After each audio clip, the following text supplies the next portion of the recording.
Everyone, कैसे हो आप सभी। स्वागत है आप सभी का जुटेक्स बाय मीनाक्षी यूट्यूब चैनल पर। जी हाँ, स्वागत है आप सभी का। सो डियर लर्नर्स, आज की इस क्रिस्पी वीडियो में हम बात करने वाले हैं यूजीसी नेट को लेकर। बहुत सारे स्टूडेंट्स, लाखों स्टूडेंट्स हर साल ये एग्जाम देते हैं, लेकिन फिर भी अभी भी बहुत सारे ऐसे स्टूडेंट्स हैं जिनको इसके बारे में नहीं आइडिया, एग्जैक्ट आइडिया नहीं है कि यूजीसी नेट एग्जाम क्या होता है, कौन सी चिड़िया का नाम है। तो आज के इस सेशन में हम ये सभी तमाम बेसिक सी बातें यहां पर डिस्कस करने वाले हैं कि यूजीसी नेट एग्जाम है क्या, कब ये होता है, इसके लिए क्या एलिजिबिलिटी चाहिए, क्या एग्जाम पैटर्न है, एज लिमिट क्या चाहिए, सिलेबस क्या आपको पढ़ना है, और यूजीसी नेट एग्जाम को क्वालिफाई करके आप क्या बनते हैं। तो अगर आप ये सभी क्वेश्चंस के आंसर्स लेना चाहते हैं तो वीडियो को एंड तक जरूर देखिएगा, क्योंकि 5 मिनट की वीडियो आपके सारे डाउट जो है वो क्लियर कर देगी। तो देखो डियर लर्नर्स, हर साल लाखों स्टूडेंट्स यूजीसी नेट के एग्जाम को दे रहे हैं। और क्यों दे रहे हैं? क्योंकि यूजीसी नेट के एग्जाम को देने से आप क्या हो जाते हैं, एलिजिबल। किसके लिए? कॉलेज में पढ़ाने के लिए। यानी कि अगर आप स्कूल में पढ़ाना चाहते हैं, यानी कि आप पीआरटी, टीजीटी, पीजीटी लेवल के टीचर बनना चाहते हैं, तो आपको सीटेट के एग्जाम को क्वालिफाई करना जरूरी है, जो आपको एलिजिबल बनाता है। सेम ऐसे ही अगर आप कॉलेज लेवल पे पढ़ाना चाहते हैं, यूनिवर्सिटी लेवल पे पढ़ाना चाहते हैं, तो आपको यहां पर यूजीसी नेट के एग्जाम को क्वालिफाई करना होगा। यानी कि अगर कल को आपके शहर में, आपके स्टेट में यूनिवर्सिटी लेवल पे या कॉलेज लेवल पे कोई भी वैकेंसी आती है, तो उस वैकेंसी को भरने के लिए आपके पास यूजीसी नेट का जो एग्जाम है वो क्वालिफाइड होना चाहिए। अगर आपके पास यूजीसी नेट क्वालिफाइड है, तभी आप अपने स्टेट में निकली हुई कॉलेज और यूनिवर्सिटी लेवल की वैकेंसीज को भर पाएंगे, अदरवाइज यू कांट। तो यानी कि ये एक तरीके का एलिजिबिलिटी एग्जाम होता है, जो आपको एलिजिबल बनाता है कॉलेज की वैकेंसीज के लिए, कॉलेज में पढ़ाने के लिए। अब बात करते हैं कि एग्जाम ये कब होता है। एग्जाम की अगर मैं यहां पर होने की बात करूं, ठीक है, एग्जाम की अगर मैं यहां पर होने की बात करूं, तो ये आपका जो एग्जाम है, ठीक है जी, ये जो आपका एग्जाम है, ये आपका 2 बार होता है, साल में 2 बार, ठीक है। एक वर्ष में 2 बार होता है। कब कब? आपका ये होता है एक बार जून में और एक बार होता है आपका दिसंबर में।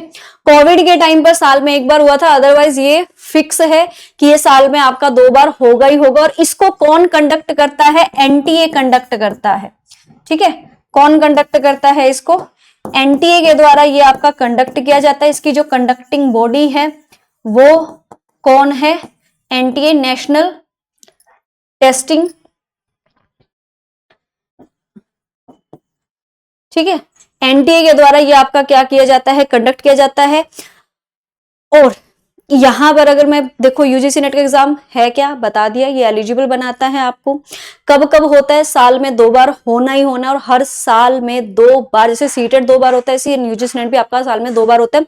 और हर एग्जाम के लिए, हर सब्जेक्ट के लिए, इसके लिए आपके पास जो है मास्टर डिग्री का होना जरूरी है। मतलब अगर आपने किसी भी विषय से मास्टर डिग्री की हुई है, आपने कॉमर्स से की हुई है, Hindi, English, math, psychology, sociology, anthropology, what ever the subject, education, किसी भी सब्जेक्ट से अगर आपने मास्टर डिग्री की हुई है, और उस मास्टर डिग्री में आपके पास कम से कम 55% मार्क्स है, 55% अगर आपके मार्क्स है, तो आप यूजीसी नेट के एग्जाम को दे सकते हो। You are eligible for that. सिर्फ मास्टर डिग्री का होना जरूरी है, 55% आपके उस डिग्री में होने जरूरी है, तभी आप क्या कर पाएंगे, यूजीसी नेट के एग्जाम को दे पाएंगे। अब अगर मैं इसके सिलेबस की बात करूं कि इसके लिए आपको क्या कुछ पढ़ना होगा, क्योंकि क्वालिफिकेशन हमने यहां पर बात कर ली, आपके पास सिर्फ और सिर्फ मास्टर डिग्री होनी चाहिए। एज लिमिट की अगर मैं बात करूं, तो एज लिमिट के लिए देखिए, अब यूजीसी नेट का जो एग्जाम है ना, ये आपका 3 उसके लिए होता है। एक, अगर आपको सिर्फ नेट क्लियर करना है, एक होता है इसमें जेआरएफ, और एक होता है फॉर पीएचडी ओनली, ठीक है। नेट जो है वो आपको असिस्टेंट प्रोफेसर के लिए एलिजिबल बनाता है, ये आपको रिसर्च करने के लिए एलिजिबल बनाता है, जिसके लिए आपको स्कॉलरशिप भी मिलती है। और यहां पर आप पीएचडी में क्या ले सकते हैं? एडमिशन ले सकते हैं। मतलब अगर आपने यूजीसी नेट के एग्जाम को क्वालिफाई किया और पीएचडी ओनली के लिए, तो आप किसी भी यूनिवर्सिटी में जाके रिसर्च करने के लिए पीएचडी में एडमिशन ले सकते हैं। और अगर आप सिर्फ नेट को क्वालिफाई करते हो तो असिस्टेंट प्रोफेसर के लिए आप एलिजिबल हो जाते हैं। जेआरएफ अगर आप क्वालिफाई करते हो तो आप रिसर्च करने के लिए, पीएचडी के लिए एलिजिबल हो जाते हो, और साथ ही साथ यूजीसी के द्वारा, यूनिवर्सिटी ग्रांट्स कमीशन के द्वारा आपको अच्छी खासी स्कॉलरशिप भी दी जाती है। कितनी दी जाती है उसके लिए अगर आप जानना चाहते हो तो मेरे को कॉमेंट करके बताना, उसके लिए मैं एक अलग से स्पेशल वीडियो आप लोग के लिए बना दूंगी कि यूजीसी नेट क्वालिफाई करने पर, जेआरएफ क्वालिफाई करने पर आपको क्या क्या कितनी स्कॉलरशिप मिलती है। तो ये 3 तरीके से एग्जाम को किया जाता है। अब मैडम जी नेट जेआरएफ कैसे, मान लीजिए 200 मार्क्स पर आपका नेट क्वालिफाई हो रहा है तो जेआरएफ आपका 220 पर, आइडिया मतलब जेआरएफ थोड़े ज्यादा पे होता है, और पीएचडी आप मान के चलिए कि 180 पर होगी नेट से। ठीक है, तो मतलब अगर आप, अब हम इसके एग्जाम पैटर्न को समझ लेते हैं। एग्जाम पैटर्न देख लीजिए पहले, उससे थोड़ी सी अच्छे से क्लैरिटी आ जाएगी आपको। जो आपका यूजीसी नेट का एग्जाम है ना, ये अब ऑनलाइन मोड में होता है। ठीक है, एनटीए के द्वारा कंडक्ट किया जाता है। 3 घंटे का आपको यहाँ पर टोटल टाइम दिया जाता है। उस 3 घंटे में 2 एग्जाम आपके होते हैं। एक होता है आपका जनरल पेपर जो सभी के लिए कॉमन है, यानी कि आपका सब्जेक्ट चाहे कुछ भी हो, ये सभी के लिए, जिसमें आपसे 50 एमसीक्यू पूछे जाते हैं और एक क्वेश्चन 2 नंबर का होता है, तो 100 मार्क्स का ये आपका रहेगा। ठीक है, सही आंसर करोगे तो आपको 2 नंबर मिलेंगे, गलत आंसर करोगे तो कोई नेगेटिव मार्किंग आपकी नहीं है, कोई नेगेटिव मार्किंग नहीं है। सेकंड आपका होता है सब्जेक्ट स्पेसिफिक एग्जाम, यानी कि जो आपका सब्जेक्ट है, मास्टर डिग्री जिसमें आपने की हुई है, कॉमर्स में हिंदी, इंग्लिश, मैथ, जो भी आपका सब्जेक्ट है, मैथ्स वगैरह, उससे रिलेटेड 100 क्वेश्चन आएंगे। एक क्वेश्चन 2 नंबर का तो 200 नंबर का, तो यानी कि टोटल 300 नंबर का आपका ये पेपर होगा।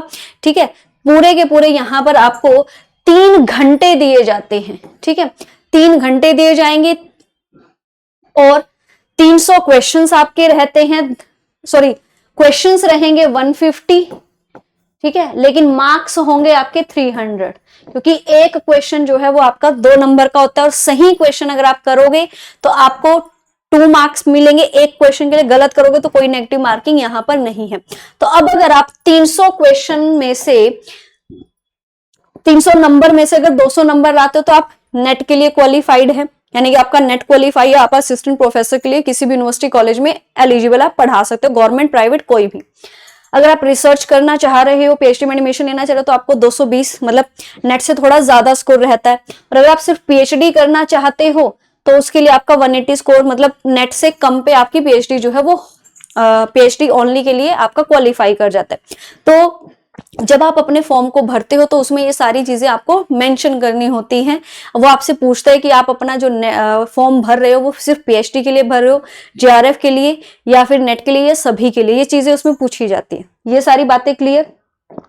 ठीक है, तो हमने यूजीसी नेट क्या है, कब होता है, ये बताया, साल में 2 बार, सिर्फ मास्टर डिग्री आपके पास होनी चाहिए। एज लिमिट की अगर मैं बात करूं यहां पर, तो देखिए एज लिमिट में नेट के लिए कोई लिमिट नहीं है, कोई भी लिमिट, मतलब किसी भी एज का व्यक्ति, ठीक है, किसी भी एज का व्यक्ति जो है वो नेट के एग्जाम को दे सकता है। अगर किसी व्यक्ति की एज 50 साल है तो वो भी नेट के एग्जाम को दे सकता है, सिर्फ नेट। लेकिन अगर आप जेआरएफ करना चाहते हैं, पीएचडी करना चाहते हैं, तो यहां पर 30 इयर्स, ठीक है, 30 साल आपकी यहां पर मैक्सिमम एज है। ठीक है, मैक्सिमम एज क्या है आपकी, 30 साल, यानी कि अगर आप 30 साल के हैं तो 30 साल तक आप अपना जेआरएफ के एग्जाम को दे सकते हैं। 30 साल प्लस हो गए तो फिर आप जेआरएफ के लिए क्वालिफाई नहीं कर सकते। ठीक है, 30 साल, और जो रिजर्वेशन है ओबीसी, एससी, एसटी का जो उनका रहता है 3 साल और 5 साल का, वही एप्लीकेबल है। ठीक है, तो ये एज लिमिट की भी हमने यहाँ पर बात कर ली, एग्जाम पैटर्न की हमने बात कर ली। रह गया हमारा सिलेबस कि हमें यहाँ पर पढ़ना क्या। तो यूजीसी नेट की जो ऑफिशियल वेबसाइट है, उस ऑफिशियल वेबसाइट पर आपको हर सब्जेक्ट का, आपका जो भी सब्जेक्ट हो, हिंदी, इंग्लिश, मैथ है, सोशियोलॉजी, साइकोलॉजी, एंथ्रोपोलॉजी, कॉमर्स, जो भी सब्जेक्ट है, उस हर सब्जेक्ट का सिलेबस आपका डिफाइन किया गया है, पेपर 1 के लिए भी और पेपर 2 के लिए। पेपर 1 कॉमन पेपर होता है सभी के लिए, जो सबको देना है। पेपर 2 आपका सब्जेक्ट स्पेसिफिक है, जो इसमें आपने मास्टर डिग्री करी है। उन सभी का सिलेबस आपका दिया गया है। उसमें लगभग आपका 11th, 12th, graduation, post graduation, सारा सब कुछ मिला के अच्छा खासा सिलेबस होता है जो आपको पढ़ना पड़ता है, जिसके लिए आपको कम से कम 4 से 5 महीने प्रिपेयर करने में लगते ही हैं।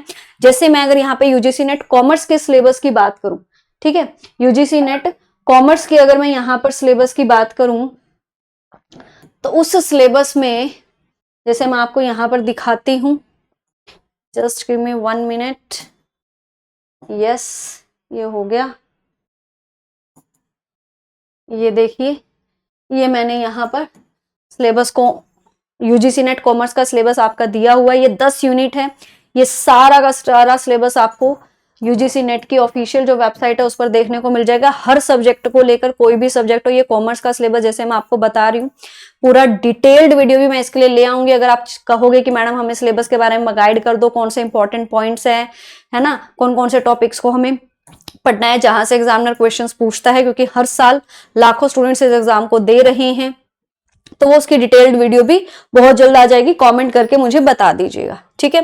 स्टिल यूजीसी नेट के एग्जाम को लेकर अगर आपको कोई भी डाउट हो, कोई भी क्वेरी हो, कुछ भी पूछना हो, कुछ ना समझ में आ रहा हो, तो कमेंट जरूर कीजिएगा। और जिसने अभी तक हमारे चैनल को सब्सक्राइब नहीं किया है वो भी कर लीजिएगा। So thank you so much, bye bye, take care.